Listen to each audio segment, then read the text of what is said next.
ಹಠ ಮಾಡ್ತಿದ್ರೆ ನಮ್ಮ ಜಾತಿ ಬಿಟ್ಟು ಹೋಗ್ಬೇಕಾಯ್ತದೆ. ಹೆದರ್ಕಪಟ್ಟವಳೆ ಗುಡಿಸ್ಲಿಕ್ಕೆ ಹೋಗಕ್ಕೆ.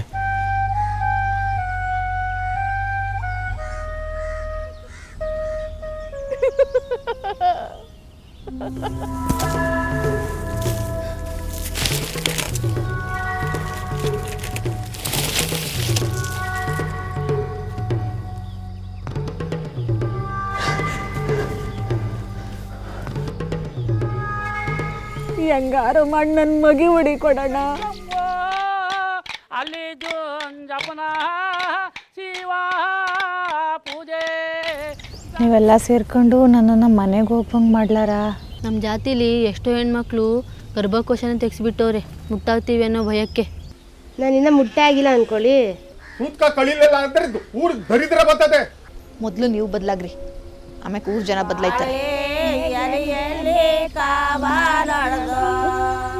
ಅನಿವಾರ್ಯ ಅನ್ನೋ ಅಷ್ಟು ದೊಡ್ಡ ಪೆಟ್ಟು ಬಿದ್ದಾಗ್ಲೇನೆ ಮನುಷ್ಯ ಬದಲಾಗೋದು.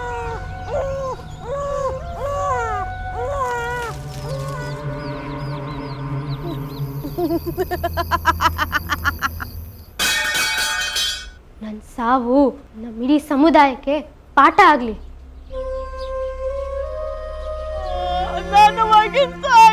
ಮಾಡ್ಬಿಟ್ರ ಈ ಜನ. ಯಾವ ದೇವ್ರು ಹೇಳಿದೆ ಇದನ್ನೆಲ್ಲ ಮಾಡಿ ಅಂತ? ಈ ಮುಟ್ಟು ಇಲ್ಲ ಅಂದಿದ್ರೆ ಈ ಜಗತ್ತೇ ಇರ್ತಿರ್ಲಿಲ್ಲ.